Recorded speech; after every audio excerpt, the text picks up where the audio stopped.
வணக்கம். இன்றைய சிறுகதை கூன்பாட்டி.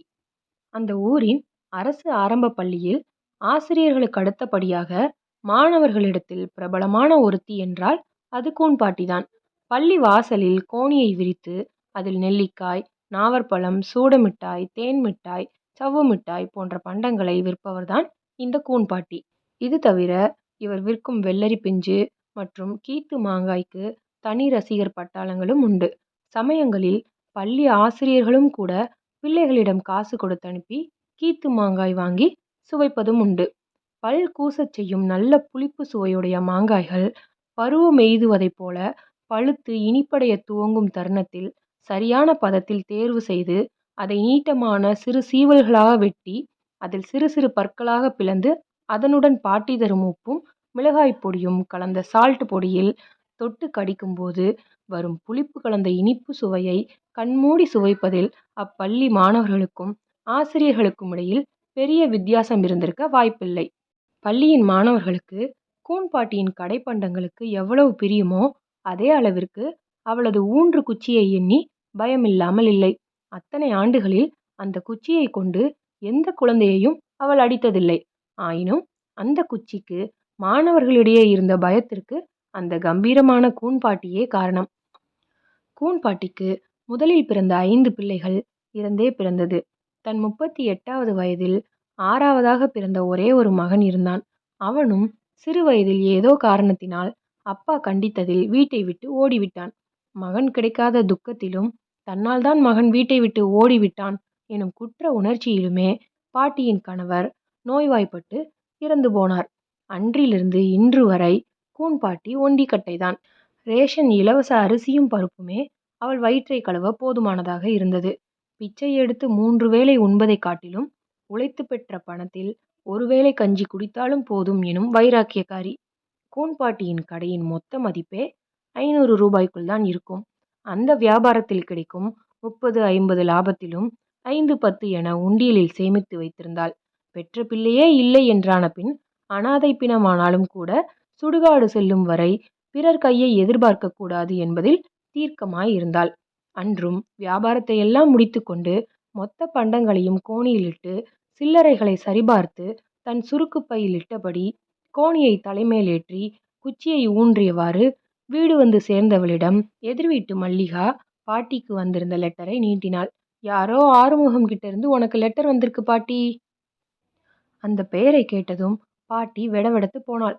கண்களோ கோபம், ஏக்கம், 30 வருட தவிப்பு என அனைத்தையும் காட்ட முயன்று கண்ணீரை உதிர்த்தது. லெட்டரின் உள்ளிருந்த செய்தி அறியாமலே பரபரப்பானாள் பாட்டி. ஏத்தா, என்னத்தா சொல்லுத? ஆறுமுகமா கடுதாசி போட்டிருக்கான்? என் புள்ளையா எழுதியிருக்கான்? நல்லி சிங்கமுடையாரே, என் புள்ள இன்னும் உயிரோட தான் இருக்கானா? என் புள்ளைய நீதான் பத்திரமா காப்பாத்தி வச்சிருந்தியா? இப்போதான் உன் கண்ணை திறக்கணும்னு தோணுச்சா என புலம்பியவாறே வீட்டு கதவில் சரிந்தாள். ஐயையோ, ஏய் பாட்டி, மெல்ல மெல்ல பார்த்து, இந்தா புடி. ஏத்தா, என்ன பெத்தா, என் மவன் தான் எழுதியிருக்கான். செத்த என்னன்னு படிச்சு விவரம் சொல்லுத்தா, உனக்கு புண்ணியமா போகும். இந்த இம்சைக்கு தான் இந்த இலவ கையில வாங்க மாட்டேன்னு சொன்னேன். இப்போ உனக்கு லெட்டர் படிச்சு சொல்லுற நிலைமையில இல்ல. எனக்கு அடுப்புல வேலை கிடக்கு, இதை புடி.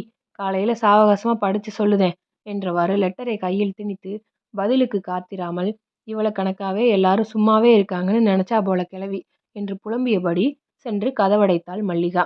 அரைகுறை சேதி எறிந்து பேச்சிழந்த வாயை திறந்தவாறு கண்ணீர் நிரம்பிய கண்கள் ஏக்கத்தோடு மல்லிகாவை பார்த்தவாறு அகன்றிருந்தன. தன்னுடைய 30 வருட ஏக்கம் அவளுக்கு ஒரு பொருட்டாகவே படவில்லையே என்று எண்ணி பரிதாபமாக பார்த்து கொண்டிருந்தாள். மல்லிகாவிடம் இது போன்ற பேச்சுக்கள் பாட்டிக்கு புதிதல்ல. முடிந்தவரை அவளிடம் மட்டுமல்ல, யாரிடமுமே எந்த ஒரு உதவியும் கேட்பதில் கூன்பாட்டிக்கு விருப்பம் இருந்ததில்லை.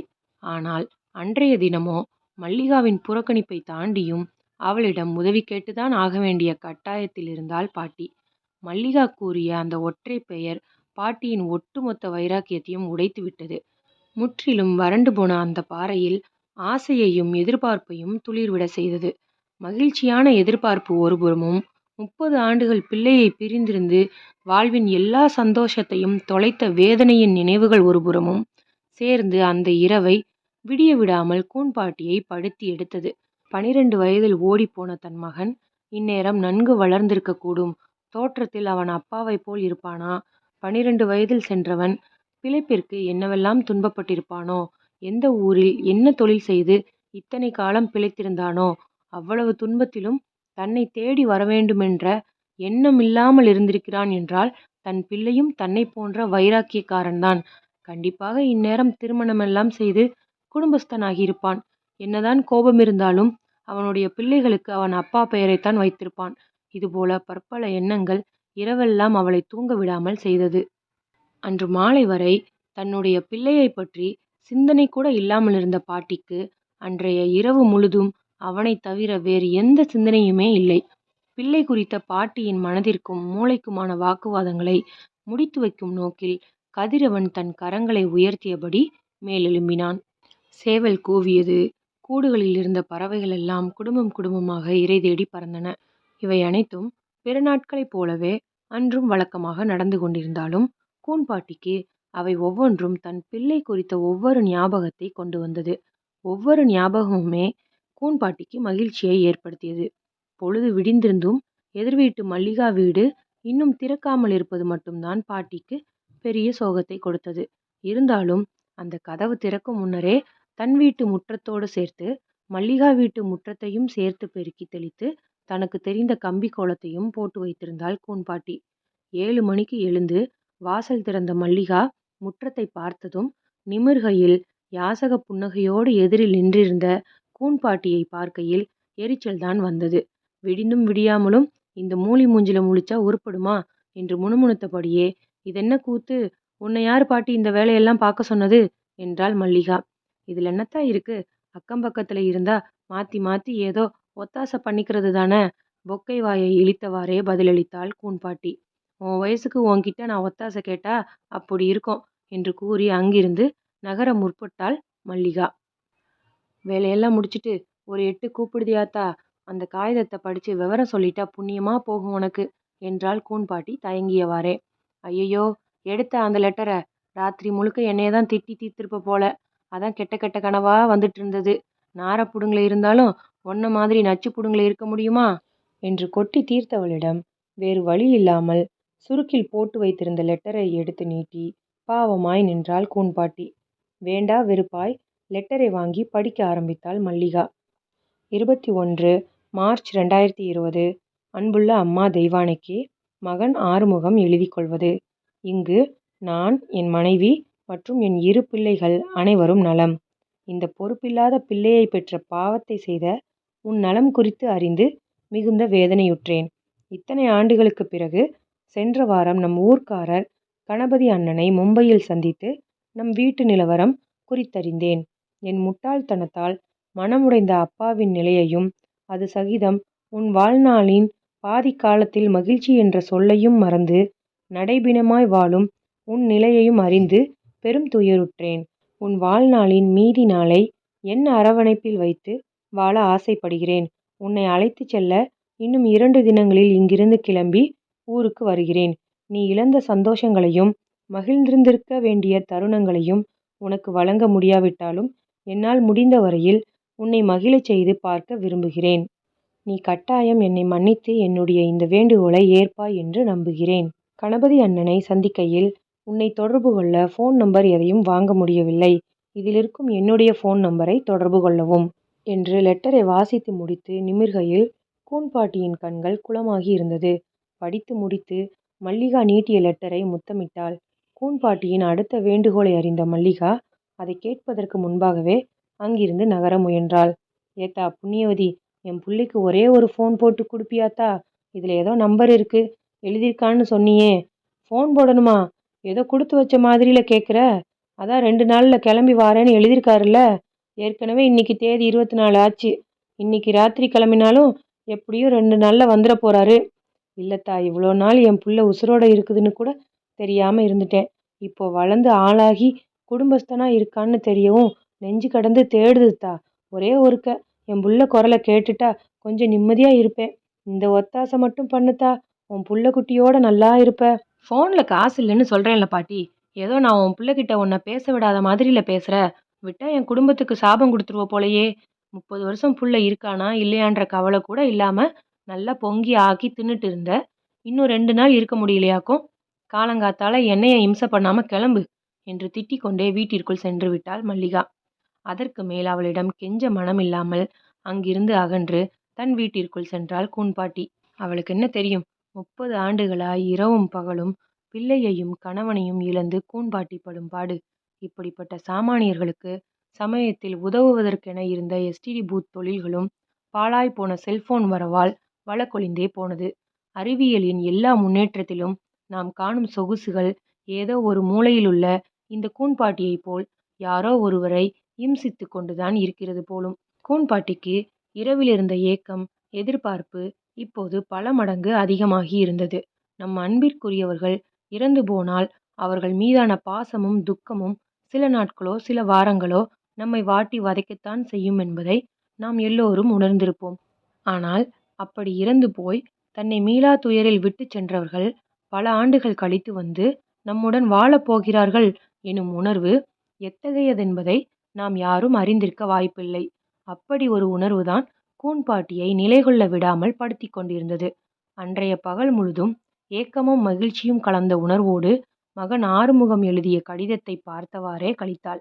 எழுத படிக்க தெரியாத அந்த கிழவியிடம் ஆயிரம் அர்த்தம் சொல்லியது அந்த கடிதத்தில் இருந்த எழுத்துக்கள். மல்லிகா வாசித்த ஒவ்வொரு வார்த்தையையும் எழுதுகையில் தன் மகன் என்னவெல்லாம் யோசித்திருப்பான் என்பதை அவளால் புரிந்து கொள்ள முடிந்தது. மகன் நினைப்பிலேயே அன்றைய தினம் அவள் வியாபாரத்திற்கும் செல்லவில்லை. சாப்பிடவும் தோன்றவில்லை. மாலையில் அந்தி சாயும் வேளையில் அவள் எண்ணத்தில் உதயமானது ஒரு யோசனை. தன் சேமிப்பு பணத்தை கொண்டு ஒரு செல்போன் வாங்கி விடலாம் எனும் யோசனைதான் அது. 30 ஆண்டு காலம் குருவி சேர்ந்தார் போல் சேர்த்த சேமிப்புதான். தன் இறுதிச் சடங்கிற்காக வைத்திருக்கும் பணம்தான். இருந்தபோதிலும் பிள்ளையின் குரல் கேட்க இருந்த ஆர்வம் அவள் கஷ்டத்தையும் அந்த பணத்திற்கான நோக்கத்தையும் மலைமுன் மடுவை போல் மாற்றியிருந்தது. தவிர தன் மீத காலத்தை குறையில்லாமல் பார்த்து கொள்ளத்தான் தன் பிள்ளை வரப்போகிறானே. தன் மூளை அதை மறுபரிசீலனை செய்வதற்குள் சென்று உண்டியலை உடைத்தாள். அதிலிருந்து மொத்த சில்லறையையும் எண்ணிக்கொண்டிருக்க பொறுமை இல்லை அவளுக்கு. மொத்த சேமிப்பில் ஒரு பகுதியை தன் பேரப்பிள்ளைகளுக்கு பண்டம் வாங்கி செல்லவும், மற்றொரு பகுதியை தன் மருமகளுக்கு ஒரு புடவை எடுத்து செல்லவும், மீதமுள்ள பெரும்பங்கில் ஒரு செல்போன் வாங்கலாம் என திட்டமிட்டு அள்ளி சுருக்கி முடிக்கையில்தான் மனதில் சுருக்கணப்பட்டது. வெகுநாள் சென்று தன்னை காண வரும் பிள்ளைக்கு தன் கையால் கரிசோறு ஆக்கி போட வேண்டுமென ஞாபகம் வந்தவளாய் தலையில் அடித்து கொண்டு மேலும் ஒரு சிறு பகுதி பணத்தை அதற்கென எடுத்து வைத்துவிட்டு அவசரமாய் வெளியில் கிளம்பினாள். இன்னும் 2 தினங்கள் காத்திருக்க பொறுமை இழந்தவள் தன் 30 ஆண்டுகால சேமிப்பு மொத்தத்தையும் மனதார செலவு செய்ய தூண்டியது அந்த ஒரு கடிதம்தான். அந்த 30 ஆண்டுகளில் எந்த கடைக்குமே அவள் சென்று பழகியிருக்கவில்லை. அதற்கான தேவையும் இருக்கவில்லை. இன்று முதல் முறையாக தன் மகனின் குரலை கேட்க வேண்டுமென்ற ஆவலில் செல்போன் கடை நோக்கி சென்றாள் கூன்பாட்டி. ஆனால் அவளுக்கு ஊருக்குள் ஏதோ ஒரு வித்தியாசம் தெரிந்தது. எந்த ஜன நடமாட்டமும் இல்லை. வாகனங்கள் எதுவும் தென்படவில்லை. என்றுமே அடைக்கப்படாத கடைகள் கூட அடைபட்டிருந்தது. ஆனாலும் செல்போன் வாங்கியாக வேண்டுமே. கூன்பாட்டி ஊரின் மெயின் பஜாரை அடைந்திருந்த போது போலீஸ் ஒருவர் வந்து பாட்டியை வழிமறித்தார். ஏய், நில்லுமா, எங்க போற இவ்வளோ வேகமா? வெளியிலலாம் வரக்கூடாது, திரும்ப வீட்டுக்கு போ என்றார் மிரட்டும் தொனியில். ஐயா, பசார்ல ஒரு சின்ன சோழி இருக்கு, வெரசா போயிட்டு வந்துடுதேன், செத்த வழிவிடியா சாமி. எது பஜார்க்கா? ஏய் கிளவி, நாடு பூரா ஊரடங்கு போட்டிருக்காங்க. 21 நாளைக்கு யாரும் வெளியில வரக்கூடாது. இப்போ பஜாருக்கு போய் என்ன பண்ண போற நீ? 21 நாளைக்கா? ஏன், என்ன சமாச்சாரம்? நேத்துலாம் கூட எல்லா கடையும் இருந்துச்சே சாமி, ஒரு ஃபோன் மட்டும் வாங்கிட்டு வந்துருதேன் என்றவாறு அந்த போலீசாரின் கைகளை பிடித்தாள் கூன்பாட்டி. ஏய், தொடாம பேசுமா, முதல்ல தள்ளி நில்லு. உலகம் பூரா வியாதி பரவிட்டு இருக்கு. யாரும் வெளியில வரக்கூடாதுன்னு அரசாங்கம் உத்தரவு போட்டிருக்குது. தெரியாதா உனக்கு? ஒழுங்கா கிளம்பி வீட்டுக்கு போ. ஏய்யா, என் புள்ள 30 வருஷம் கழிச்சு கடுதாசி போட்டிருக்கான். ஃபோன் நம்பர் கூட எழுதியிருக்கான். அவன் குரலை மட்டுமாச்சும் காதுல வாங்கிக்கிறேயா. ஒரே ஒரு ஃபோன் கொடுப்பியா சாமி? எது, ஃபோன் போட்டு கொடுக்கணுமா? இந்த காக்கி சட்டையை பார்த்தா எப்படி தெரியுது? இப்போ வீட்டுக்கு போறியா இல்லையா என்று விரட்டினார் பாட்டியின் கெஞ்சல்களை காதிலே போட்டுக்கொள்ளாமல். இன்று பிள்ளையின் குரலையாவது கேட்டு விடுவோம் என்று ஏதோ ஒரு நம்பிக்கையில் சென்று மிகுந்த ஏமாற்றத்துடன் திரும்பிய கூன்பாட்டி எதிர் வீட்டு வாசலில் அமர்ந்திருந்த மல்லிகாவை பார்த்து தயக்கத்துடன் அவள் அருகில் சென்றாள். ஏத்தா மல்லிகா, ஏதோ வியாதி பரவுதுன்னு நாடு பூரா ஊரடங்கு போட்டிருக்கானாம்ல. உனக்கு முன்னாடியே தெரிஞ்சிருந்தா ஒரு வார்த்தை சொல்லியிருக்கலாம்ல தாயி. என் புள்ளக்கிட்ட பேசுறதுக்கு புதுசா ஃபோன் வாங்கலான்னு பஜாருக்கு போனேன். வள்ளுசா ஒரு கடை தண்ணி கூட காணோம். ரோட்டு பக்கமே வரக்கூடாதுன்னு இந்த போலீஸ்காரங்க விரட்டுதாங்க என்று பேச்சு கொடுத்தாள். ஏய் பாட்டி, உனக்கு என்ன கிறுக்கு பிடிச்சிருக்கு? காலம் போன காலத்துல உனக்கு என்ன இருக்க முடியலையா? ஃபோன் வாங்குற வயசா உனக்கு? இன்னும் 21 நாள் ஊரடங்கு போட்டிருக்கான். பேசாம இருக்கிற காச மிச்சம் பண்ணி வச்சு, வீட்ல கிடந்து கஞ்சி குடிச்சிட்டு இருக்கிற வழிய பாரு. கிறுக்கு தான். என் புள்ள எழுதின கடுதாசிய பார்த்ததுல இருந்து நெனப்பு வேற எங்கேயும் போக மாட்டிக்கி. அதுவும் வடக்க தான் இந்த வியாதி நெறைய பரவுதுன்னு கேட்டதுல இருந்து மனசு வேற கிடந்து அடிச்சுக்குது. கடைசியா ஒரே ஒரு ஒத்தாசை கேக்கேன். கோவிச்சுக்காம செய்வியாத்தா? என்ன பெத்தா, உன்ன தாண்டி வேற யார்ட்ட போய் ஒத்தாசை கேட்பேனா? ரொம்ப ஐஸ் வைக்காத. என்ன ஒத்தாசை? சீக்கிரம் சொல்லு. உள்ள வேலை கிடக்கு. ஒண்ணுமில்லத்தா. இந்த சுருக்கு பையில கொஞ்சம் காசு இருக்கு. என் புருஷன் போனதுல இருந்து கொஞ்சம் கொஞ்சமா பாடுபட்டு சேர்த்த காசு. நான் செத்தா தூக்கி போட ஆகும்னு சேர்த்து வச்சது. இப்போ அதுக்கு தான் என் புள்ள வரப்போறானே. அதான் இந்த காசுல ஒரு ஃபோன் வாங்கி என் புள்ள ஆறுமுகம் கிட்ட பேசிறலாம்னு நெனச்சேன். இப்போ இந்த காசு எல்லாத்தையும் நீயே எடுத்துக்க. என் புள்ளைக்கு ஒரே ஒரு ஃபோன் மட்டும் போட்டு குடுப்பியாத்தா? என் புள்ள மேல சத்தியமா வேற எந்த தொந்தரவும் குடுக்க மாட்டேனா.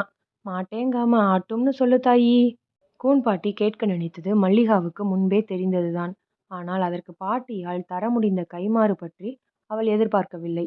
தனது அதிர்ஷ்டத்தை எண்ணி மகிழ்ந்தவாறு ஒரு கையில் சுருக்கையும் மறுகையில் அந்த லெட்டரையும் வாங்கி கொண்டு வீட்டினுள்ளே சென்றாள். மேசையில் இருந்த போனை எடுத்து லெட்டரில் இருந்த நம்பருக்கு கால் செய்தாள். நீண்ட நேரம் ரிங் அடித்து கொண்டிருந்தும் யாரும் எடுக்காததால் பாட்டி கொடுத்த பணத்தை திரும்ப வாங்கி விடுவாளோ என்ற யோசனையுடன் காத்திருந்தாள் மல்லிகா. அவள் எதிர்பார்த்தது போலன்றி கால் அட்டன் செய்யப்பட்டது. ஹலோ என்றொரு குரல் கேட்டது. எதிர்முனையில் கேட்ட குரல் ஆறுமுகம் இல்லை. 35 முதல் 40 வயது மதிக்கத்தக்க ஒரு பெண்ணின் குரல். அவர் மனைவியாயிருக்கும். தடித்த குரலில் ஏதோ தூக்க கலக்கத்தில் பேசுவதைப் போலிருந்தது. ஜலதோஷமாக கூட இருக்கலாம் என கணித்திருந்தாள் மல்லிகா. தவிர அந்த பெண் பேசுகையில் சுற்றிலும் ஏதோ இரைச்சல்களும் பேச்சு சத்தங்களும் கேட்டது. ஹலோ, நான் 7000 பண்ணையிலிருந்து பேசுறேன். ஆறுமுகம் இருக்காரா? இங்க அவரோட அம்மா அவர்கிட்ட பேசணுமாம். அந்த கிழவிக்கு இதுக்கு மேலேயும் என்ன வேணுமா? காணா தூரத்துல இருந்துட்டே எங்களை இப்படி நடுத்தெருவுக்கு கொண்டு வந்துட்டா. இதுவும் பத்தலன்னு ஃபோன் போட சொன்னாளா? என்றபடி ஆக்ரோஷமாக பதில் வந்தது. மல்லிகா சற்று எதிர்பார்க்காத ஒன்றாக இருந்தது. ஏன் என்னாச்சு? ஆறுமுக அண்ணன் போட்ட லெட்டர் கூட நேத்து தான் கிடைச்சது. அவர்தான் இந்த நம்பருக்கு கால் பண்ண சொல்லி எழுதியிருந்தார். ம். நாங்க வேண்டாம்னு எவ்வளவோ சொல்லியும் அந்த புண்ணியவதிய கூட்டிட்டு வரேன்னு தான் கிளம்புனாரு. போன இடத்துல ரயில்வே ஸ்டேஷன்ல கொரோனா செக் பண்ணியிருக்காங்க. செக் பண்ணதுல அவருக்கு கொரோனா பாசிட்டிவ் வந்துடுச்சாம். எங்களுக்கு தகவல் மட்டும் சொல்லிட்டு ஒரு நாள் முழுக்க அவங்கள ஆஸ்பத்திரியில வச்சு வைத்தியம் பார்த்தாங்க. காலையில வரைக்கும் இந்த ஃபோன்ல இருந்து எங்க கிட்ட பேசிட்டு தான் இருந்தாரு. திடீர்னு மதியானம் அவர் இறந்துட்டாருன்னு சொல்லிட்டாங்க. கடைசியா அவர் முகத்த கூட எங்கள பார்க்க விடல. எல்லாத்தையும் அவங்களே செஞ்சு முடிச்சுட்டாங்க. இப்போ தான் வந்து அவரோட திங்ஸ் எல்லாம் குடுத்துட்டு போறாங்க. இத்தன வருஷம் இருக்காளா இல்லையான்னே தெரியாத அந்த கிழவி, ஒரே வாரத்துல இப்படி என் குடும்பத்த அனாதையாக்கிட்டாளே என்று கதறி அழுதவாறே இந்த துயரச் செய்தியை சொல்லி முடித்து, அதற்கு மேலும் பேச மனமில்லாமல் போனை கட் செய்தாள் அந்த பெண். ஒரு நிமிடம் மல்லிகாவின் கண்கள் கலங்கின. தொண்டை அடைத்தது. கதறி அழ வேண்டும் போல் இருந்தது. தனது கேவலமான செயலை நினைத்து அவளுக்கே அசிங்கமாயிருந்தது. எவ்வளோ பெரிய தப்பு பண்ணிட்டோம். இத்தனை வருஷம் கழிச்சு பார்க்க வரேன்னு சொல்லி லெட்டர் போட்ட பிள்ளை இறந்தது தெரியாம அவர்கிட்ட பேசணும்னு ஒரே ஒரு முறை அவர் குரலை மட்டுமாவது கேட்ற மாட்டோமான்னு நினைச்சு வாசல்ல உட்கார்ந்துருக்கிற இந்த கிழவிகிட்ட என்னன்னு பதில் சொல்ல? இந்த 21 நாள் இல்ல, இன்னும் எத்தனை வருஷமானாலும் இவ புள்ள குரல கூட இவளால கேட்க முடியாதுன்னு தெரிஞ்சா எப்படி தாங்குவா? நேத்து சாயங்காலமே அந்த லெட்டர படிச்சு காட்டியிருந்தா. படிச்சதும் ஃபோன் போட்டு குடுத்திருந்தா. அந்த பொம்பள ஆசைப்பட்ட மாதிரி கடைசியா ஒருக்க அவ புள்ள குரல மட்டுமாவது கேட்டிருப்பாளே என தான் செய்த கேவலத்தை எண்ணிக்கொண்டே ஃபோனை மேசையில் வைத்துவிட்டு தன் மற்றொரு கையை பார்த்தாள். ஒரு அழுக்கு சுருக்கு பையில் சுருக்கி கசங்கிய 5 ரூபாய், 10 ரூபாய் நோட்டுகளும் சில்லறைகளும் 30 ஆண்டுகளாக அந்த கூன்பாட்டி பட்ட துயரங்களை அவளிடம் கூறின. ஆனால் அந்த கஷ்டம் எதையும் காட்டிக்கொள்ளாமல் இறந்து போன தன் பிள்ளையிடம் பேசும் ஆர்வத்தில் வாசலில் ஒரு யாசக சிரிப்போடு தன் வரவை எதிர்பார்த்தபடி அமர்ந்திருந்த கூன்பாட்டியின் முகத்தை பார்த்த மல்லிகா ஐயோவென கதறி அழுதாள். உங்கள் பகுதியிலும் உங்கள் கவனத்தை பெரிதும் ஈர்த்திருக்காத, உங்களால் புறக்கணிக்கப்பட்ட, ஆனால் உங்கள் கவனம் கட்டாயம் தேவைப்படுகிற நிலையில் ஏதோ ஒரு ஆதரவற்ற கிழவி இருக்கிறார் என்றால் இந்த கதை அந்த உபயோகமில்லாத கிழவியை பற்றியதாய் கூட இருக்கலாம். முதுமையை போற்றுவோம். அரியவற்றிலெல்லாம் அரிதே பெரியாரை பேணி தமரா கொளல். இந்த கதையோட முடிவு சோகமா இருக்கலாம். ஆனா நிஜத்துல இந்த மாதிரி பாட்டிகள் நிறைய பேர் ஆதரவற்று இருக்காங்க. நம்மளும் இப்போ இருக்கிற மாதிரி எப்பவுமே இளமையா இருக்க போறதில்ல. முதுமை நமக்கும் வரும். முதியவர்களாக நம்மளும் மாறத்தான் போகிறோம். அதனால் முதியவர்களுக்கு எப்போவுமே உங்களால் முடிந்த உதவிகளை செய்யுங்க அப்படிங்கிறதோட இந்த கதையை முடிச்சுக்கிறேன். இந்த கதை உங்களுக்கு பிடிச்சிருந்தா லைக் பண்ணுங்கள். உங்கள் ஃப்ரெண்ட்ஸ் அண்ட் ஃபேமிலிக்கு ஷேர் பண்ணுங்கள். நம்ம அடுத்த ஒரு கதையில் சந்திக்கலாம். நன்றி.